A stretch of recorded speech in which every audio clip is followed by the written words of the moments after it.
Kamu pasti udah sering dengar ungkapan Jack of all trades, master of none. Atau yang artinya orang yang serba bisa tapi tidak ahli dalam satu bidang pun. Biasanya ungkapan itu dipakai buat ngecek seseorang.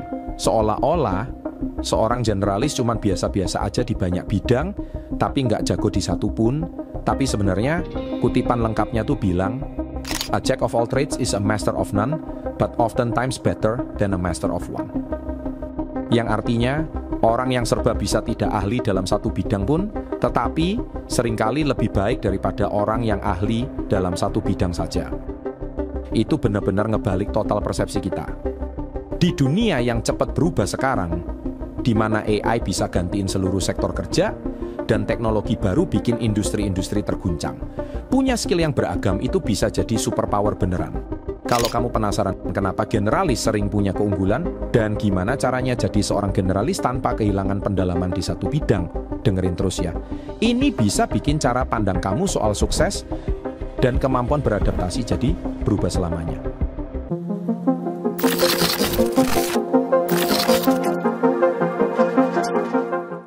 Selama berabad-abad, spesialis selalu dihargai tinggi.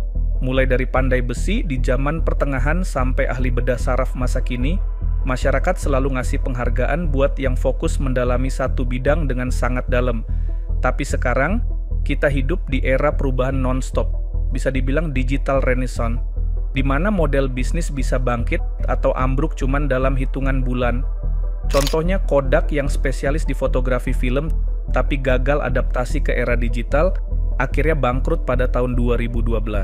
Itu cuma salah satu cerita dari sekian banyak. Sementara itu pekerjaan yang bahkan belum ada 10 tahun lalu, kayak konsultan pemasaran TikTok atau desainer lingkungan VR, tiba-tiba jadi tren. Di sisi lain, bidang yang dulu dianggap kokoh malah mulai menurun karena terobosan teknologi atau perubahan perilaku konsumen. Intinya, spesialis yang cuma punya satu keahlian saja berisiko, jadi nggak relevan kalau bidang mereka lagi nggak diminati. Generalis, sebaliknya, punya banyak kompetensi dan bisa pivot dengan mudah. Mereka bisa adaptasi saat kondisi pasar berubah.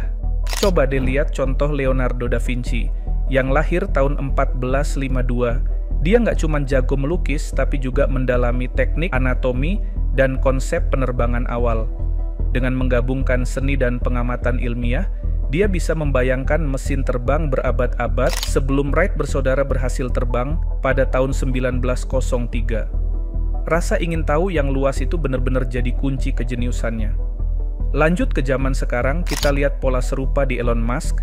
Dia belajar fisika dan bisnis, ikut mendirikan PayPal, terus terjun ke dunia mobil listrik dengan Tesla, dan penerbangan luar angkasa dengan SpaceX.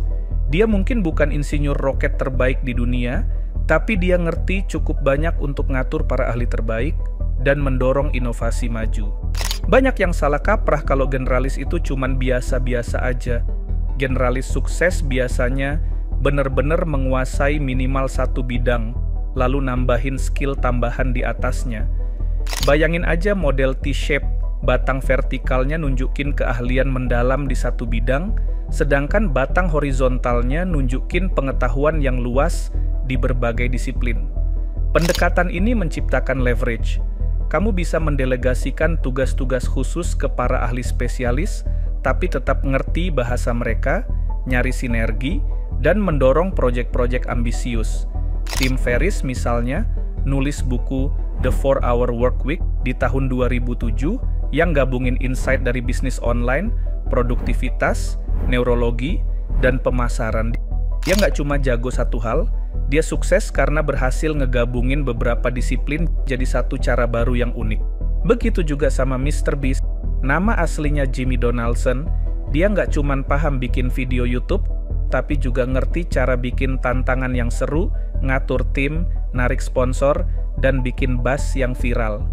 Banyak yang nyebut dia cuma YouTuber, padahal sebenarnya dia adalah generalis sejati yang punya banyak skill dan bisa jalanin semuanya dengan mulus. Kalau kamu lihat pasar kerja yang lebih luas, pola ini makin kelihatan. Perusahaan teknologi nggak selalu cari orang yang cuma bisa ngoding doang. Mereka sering nyari orang yang paham pengalaman pengguna, estetika desain, strategi bisnis, bahkan psikologi. Inovasi itu biasanya muncul di pertemuan antar bidang yang berbeda. Spesialis mendalami satu topik secara intens yang emang penting di bidang yang stabil. Tapi di sektor yang bergerak cepat, kemampuan buat nyambungin ide-ide dari berbagai bidang itu jadi sangat berharga. Otomasi dan AI juga makin ngebutkan kebutuhan buat adaptasi. Di akhir tahun 2022, model bahasa besar seperti ChatGPT udah mulai ngelakuin tugas-tugas yang dulu cuma bisa dilakukan manusia, nulis kopi pemasaran dasar, nyusun dokumen hukum, bahkan ngerjain coding sederhana. Kalau kamu cuma punya satu keahlian, misalnya dalam nulis kopi, nanti kamu bakal kena imbas, karena mesin bisa ngerjain itu lebih cepat dan murah. Tapi generalis bisa ngalih ke peran lain seperti strategi merek, arahan kreatif, atau prompt engineering, bidang-bidang di mana sentuhan manusia masih sangat dibutuhkan. Jadi, gimana caranya jadi jack of all trades, master of at least one tanpa bikin diri kamu kewalahan? Salah satu caranya adalah mulai dari hal yang kamu cintai sampai bisa dikuasai, entah itu programming, desain, keuangan, atau mengajar. Bangun fondasi yang solid dan raih kredibilitas beneran di bidang itu. Abis itu mulai kembangkan cabang-cabang keahlian lainnya. Kalau kamu seorang programmer, coba pelajari prinsip desain dasar atau pahami alur pemasaran. Kalau kamu seorang analis keuangan, pelajari tentang psikologi atau alat analisis data. Meskipun keahlian tambahan ini kelihatannya nggak nyambung, mereka sebenarnya jadi katalis buat pikiran kreatif, bikin kamu bisa lihat peluang yang mungkin nggak dilihat orang lain. Mengadopsi mindset generalis juga berarti menerima rasa penasaran sebagai modal utama. Daripada merasa terpaksa harus memilih satu spesialisasi yang sempit, kasih ruang buat diri kamu buat mengeksplorasi berbagai bidang dan lihat bagaimana semuanya terhubung. Contohnya, investor legendaris Charlie Munger itu selalu belajar tentang ekonomi, hukum, fisika, filsafat, terus merangkainya jadi lattice work of mental models. Pendekatan itu udah bantu dia dan Warren Buffett ngejalanin Berkshire Hathaway selama puluhan tahun. Mereka selalu mempertimbangkan berbagai sudut pandang sebelum membuat keputusan, jadi dapat insight yang mungkin nggak didapat sama pesaing yang cuma punya keahlian sempit. Jelas ini nggak berarti spesialis itu jadi nggak berguna. Di situasi tertentu, misalnya bedah otak atau desain mesin roket, kamu butuh orang yang punya fokus dan keahlian luar biasa. Tapi, bahkan para spesialis pun bisa dapat manfaat kalau mereka mulai berpikir lebih luas. Seorang ahli bedah yang juga paham analisis data atau sistem robotik bisa jadi pelopor inovasi dalam dunia medis.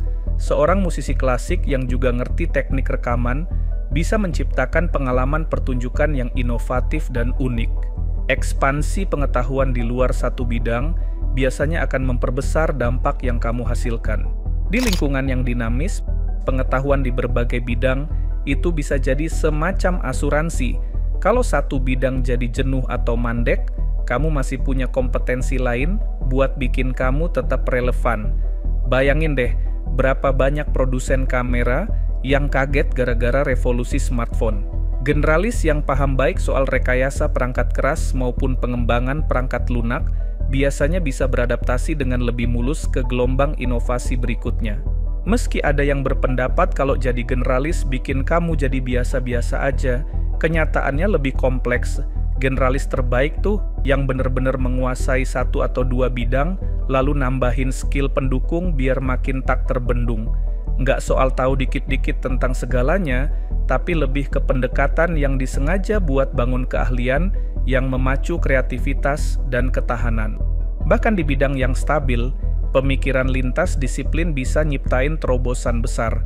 Bayangin aja, seorang ahli bedah saraf yang ngerti tentang AI canggih bisa merombak cara diagnosis medis. Atau seorang insinyur mekanik yang paham psikologi pengguna bisa ngebangun produk konsumen yang lebih intuitif. Persimpangan inilah tempat lahirnya ide-ide transformatif, jadi mengembangkan pendekatan generalis bisa ngasih hasil yang luar biasa, bahkan di lingkungan yang spesialis. Dunia sekarang nggak bisa dianggap diam. Industri seperti fotografi film udah tergeser dan digantikan, sementara industri baru seperti realitas tertambah, augmented reality, nunggu para pionir buat membentuknya. Kecepatan perubahan ini nggak menunjukkan tanda-tanda akan melambat. Jadi, punya diri yang serba bisa dan bisa beradaptasi itu bukan cuma nilai tambah, tapi udah jadi keharusan. Mari kita rangkum. Spesialis itu berharga terutama di bidang-bidang yang butuh pendalaman keahlian secara mendalam, tapi generalis seringkali lebih unggul di sektor-sektor yang bergerak cepat karena mereka bisa berpindah haluan dan melihat pola yang mungkin nggak terlihat oleh spesialis. Baik kamu lagi nyiapin startup, bangun personal brand, atau cuman pengen ngejamin masa depan karir kamu, memperluas range keahlian bisa membuka peluang yang mungkin nggak akan dilihat oleh mereka yang cuman fokus di satu jalur. Waktu pertama kali kamu nyimak video ini atau baca skrip teks ke suara ini, mungkin kamu ngarep bakal dapat pembahasan singkat soal spesialis versus generalis. Semoga obrolan ini bisa ngasih lebih dari sekadar itu, dengan ngasih contoh nyata dari kejeniusannya Da Vinci di era Renaissance sampai pendekatan multidisiplin Tim Ferriss, serta ngasih kerangka kerja buat kamu yang pengen ngembangin keahlian secara berlapis. Ingat, Jack of all trades bukan berarti kamu nggak jago. Lihat saja istilah itu sebenarnya bisa jadi strategi cerdas buat sukses di masa yang nggak bisa diprediksi. Asal kamu juga berusaha menguasai setidaknya satu bidang secara mendalam. Tetap penasaran, jangan pernah berhenti belajar, dan terus coba hal-hal baru. Masa depan memang milik mereka yang bisa menggabungkan perspektif berbeda, beradaptasi dengan cepat, dan terus memperluas wawasan. Terima kasih udah dengerin. Dan ingat, jadi Jack of all trades, master of at least one, bukan cuma boleh diterima, tapi bisa jadi langkah paling cerdas yang akan kamu ambil di dunia yang nggak pernah berhenti bergerak.